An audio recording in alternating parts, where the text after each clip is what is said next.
estamos de vuelta, amables televidentes, hablando sobre los acuerdos de paz, que este año en diciembre se cumplen los 20 años de la firma del acuerdo para una paz definitiva. Y nos acompañan para hablar de esto Manuela Alvarado, Renzo Rosal e Israel Macario. Bueno, hemos estado hablando un poco de qué se buscaba con los acuerdos y luego cómo han avanzado o no. Ya comenzamos a ver algunos de los problemas que han tenido. Y yo dejé en el final del segmento anterior una pregunta planteada para Renzo que tiene que ver con esa contradicción, me parece a mí, del momento de la firma de los acuerdos en los que se firman unos acuerdos que buscan cosas como las que aquí se han planteado en esta mesa, pero en un régimen que en realidad sigue una política neoliberal desde la perspectiva de nosotros o desde mi perspectiva. Y que esto tenía una relación, me parecía a mí estrecha, con lo que Manuela nos explicaba que pasaba a nivel de la participación y posibilidades de los pueblos indígenas. Entonces, te dejo la palabra por el momento, Renzo. No, creo que muy importante las reflexiones y la pregunta en concreto. Creo que vemos al final de cuentas durante el tema de los acuerdos de paz y cómo se sigue heredando, digamos, se sigue manifestando de muy diversas formas esa suerte de doble discurso, doble o triples discursos, de dobles o triples lógicas, en donde al final de cuentas, como bien planteabas, Clara, los acuerdos de paz se suscriben, por un lado de un alcance era muy profundo, muy ambicioso, muy integral, en buena medida, pero en el marco de un gobierno absolutamente de derecha además orgánica. Estamos hablando de no cualquier derecha, digamos, sino un tipo de derecha que inclusive hoy ni siquiera de ese tipo de derechas tenemos como tal.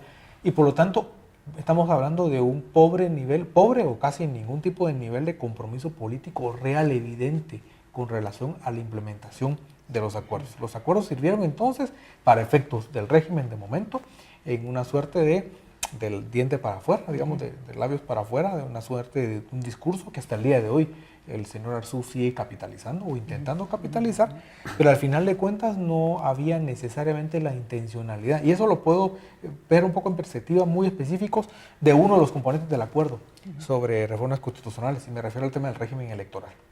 En el régimen electoral, si uno lee los acuerdos, tiene como dos partes. Una parte que uno podría denominar como instrumental, y otra parte que uno podría hablar en términos de lo que planteaba muy bien Manuel en el segmento anterior sobre participación política. Pero si solo nos quedamos con esta primera parte, la parte instrumental, ahí habían 6 apartados sobre documentación, empadronamiento, votación, transparencia, publicidad, campañas de información y fortalecimiento del tribunal. Eso fue hace 20 años y recién estamos tocando todavía con guante muy lejano algunos de esos proyectos, algunos de esos elementos.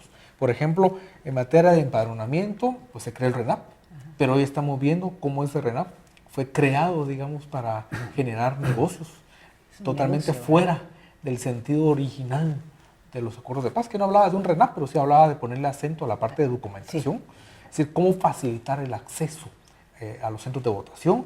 Por ejemplo, la descentralización de los centros de votación se logró hasta las reformas electorales del 2006.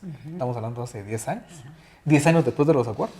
Estamos hablando entonces de un proceso cuya lógica fundante está en términos de incumplir a medias los acuerdos de paz, donde ha habido necesariamente la necesidad de un mayor talante. Es decir, si uno quisiera adelantarme un poco el tema del balance, el talante para el cumplimiento de los acuerdos de paz ha estado bastante venido a menos. En aquel momento los partidos fuertes podemos hablar de aplanadores, estamos hablando del PAN y del FRG como 2 partidos, pero no hace falta mayor análisis para poder ver que esos 2 partidos no tenían la impronta, el deseo de poder contribuir a afianzar lo que estaba planteado en los acuerdos de paz. Por lo tanto, la segunda parte del acuerdo, la parte del régimen electoral, que es cómo lograr una participación política plena, el tema de la representación de pueblos indígenas, de mujeres, etcétera, a nivel de institucionalidad, inclusive de los partidos políticos. Lo que hoy denominamos la búsqueda de la democratización de los partidos, por supuesto que uno entiende que hoy siga siendo una quimera, siga siendo absolutamente una parte de la utopía, en ese caso lejana, distante, porque vemos que en los últimos años se han logrado como ampliar la asimetría del poder Sí. Los factores que alteran el acceso al poder. Si en aquel momento eran absolutamente difíciles, hoy se han incorporado más elementos que hacen que esa distancia sea mayor. Bien, sí, ojalá pudiéramos profundizar también en esta cómo está funcionando el poder, pero necesitamos explorar también con Israel qué ha pasado con la implementación, digamos, del acuerdo socioeconómico y de cuestión agraria. Ya usted nos adelantó un poco, pero ¿qué otros elementos subrayaríamos, digamos, en ese análisis? Yo creo que lo voy a dividir en dos momentos. Uno es el espíritu. Cuando se firmó el acuerdo de paz, sigue vigente desde la sociedad civil, de los grupos de personas organizadas, de diferentes edades, siempre en busca de ese cambio. Porque siempre ha habido propuestas, siempre mantienen propuestas de querer cambiar esa realidad. Y esa realidad no es de ayer, es de años atrás y sigue vigente. Y eso nos lleva a encontrar la misma canción o la misma postura de parte de la oligarquía, llamémosla así, ¿no? Justamente en la Cámara del Agro, donde se encuentra que es tan difícil plantear mecanismos para acceso a tierra, en la cual habíamos dicho que hasta el momento no responde a la demanda que casi de 6.000 expedientes que se cuenta en una institución, la del Fondo de Tierra, con casi más de 7.000 conflictos que presenta la Secretaría Agraria y poblaciones que sufren desalojos por manos del grupo del poder a través del instrumento que tienen ellos, las institucionalidades agrarias, institucionalidades que tiene el Estado, y muy bien se presta para hacer todos esos ejercicios en la que vulnera y viola muchos derechos humanos, ¿no? Entonces encontramos de que hay una institución, sigue vigente, hay un grupo pequeño, sigue vigente con su postura de no reivindicar derechos de la población, y la población organizada sigue también insistiendo, y hoy por hoy se evidencian propuestas, en este caso concretas, para poder atender o responder parte del espíritu de los acuerdos de paz, que también se ve siempre lejana, ¿no? Israel, quiero preguntarle sobre algo en particular, la Ley de Desarrollo Rural Integral, que, digamos, es fruto de un consenso bastante amplio, tanto de organizaciones sociales como de entidades políticas, responde al espíritu de los acuerdos de paz, diría usted, trata de ponerlos en vigencia. Es una ley que, digamos, cuya propuesta tiene ya casi 10 años.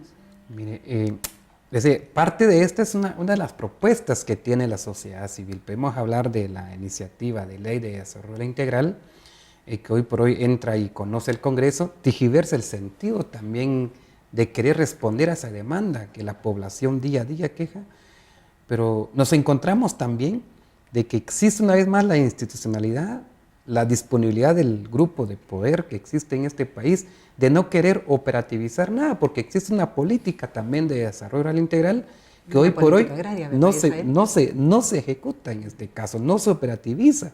Y tiene un acuerdo gubernativo que en su entonces fue 196. Asimismo, si no mal recuerdo, el acuerdo gubernativo 372-73 de la política agraria, que también enmarca las acciones de cómo atender la situación agraria.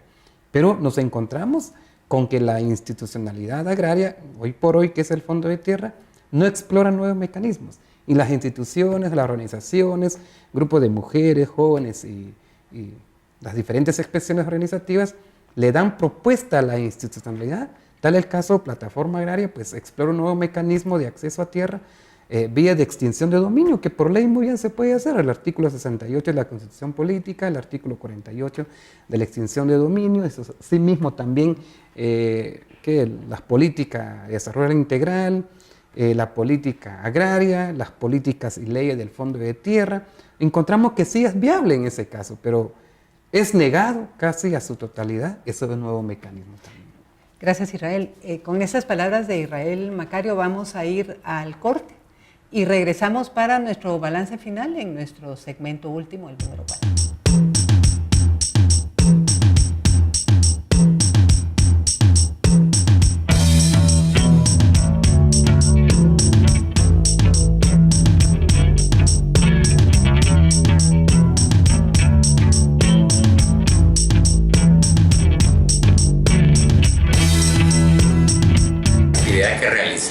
el 16 de noviembre de este año fue presentar los resultados de encuentros regionales. Se hicieron 5 encuentros regionales en diferentes partes del país donde hay una gran concentración de víctimas de violaciones de derechos humanos, y la idea era hacer un balance del cumplimiento de los acuerdos de paz de todos aquellos aspectos que atañen a la situación de las víctimas. Es así como se analizaron la situación de las personas desaparecidas, cómo está la implementación de las medidas y de la implementación del Programa Nacional de Resarcimiento, cómo se encuentran en el cumplimiento de las recomendaciones de la Comisión de Esclarecimiento Histórico, cuáles son las medidas de no repetición que el Estado guatemalteco ha aplicado. Y el gran interés de las víctimas era presentarle a los 3 representantes de los poderes del Estado, a los presidentes del organismo ejecutivo, legislativo y judicial, estas conclusiones, digamos. Lamentablemente la ausencia de los representantes del Estado se hizo presente, llegaron funcionarios de segundo nivel, y esto pues da la pauta a entender cuál ha sido el posicionamiento del Estado guatemalteco hacia las víctimas del conflicto armado interno, a las víctimas de violaciones a los derechos humanos. En general el balance es un balance negativo, hay muchos claros oscuros, digamos, en temas de justicia han habido importantes avances no promovidos por acción de los agentes del Estado, sino ha sido por iniciativa, persistencia, motivación de las víctimas de encontrar justicia. Hay 19 resoluciones favorables ya de casos de violaciones a los derechos humanos. Eso, si lo vemos 10 años atrás, es un avance muy importante, muy significativo. En el tema de reparación hay un programa nacional de resarcimiento que es resultado del esfuerzo, la lucha, la demanda de las víctimas. Es un programa creado en el año 2003, pero a la fecha se ha logrado el resarcimiento de 19.000 víctimas de 200.000 que deberían de ser reparadas y resarcidas. Entonces, el déficit y el balance respecto al cumplimiento del Programa Nacional de Resarcimiento es negativo.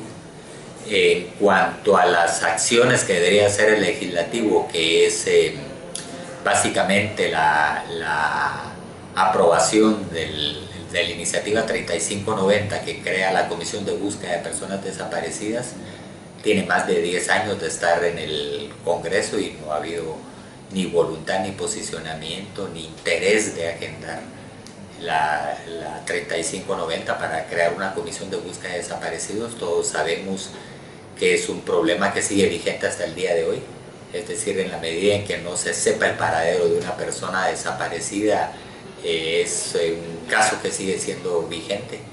En el derecho penal se llama un delito continuado, es decir, sigue siendo un delito que está vigente hasta el día de hoy, es además un delito imprescriptible, pero en este caso el gran interés y la gran motivación de las víctimas es conocer la verdad, saber qué pasó con las personas desaparecidas, y el Congreso podría subsanar, digamos, esta demanda con la creación de esta comisión de búsqueda de personas desaparecidas, lo cual no ha sido posible hasta el día de hoy. Hay un decreto del legislativo para declarar el 25 de febrero como Día de la Nacional de Dignificación a las Víctimas. Los esfuerzos estatales para dignificarlo, para hacer una gran celebración, o a través del sistema educativo nacional que se haga esta celebración, los esfuerzos han sido muy escasos, muy aislados, ha sido fundamentalmente por iniciativa de las organizaciones de víctimas y derechos humanos como se ha celebrado el 25 de febrero.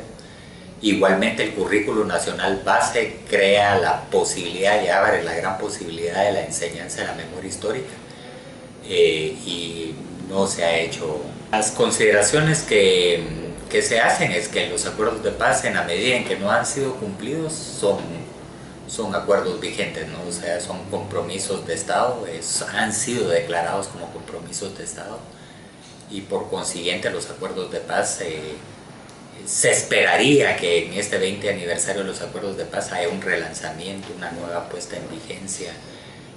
Son, como lo expresa una agenda de país,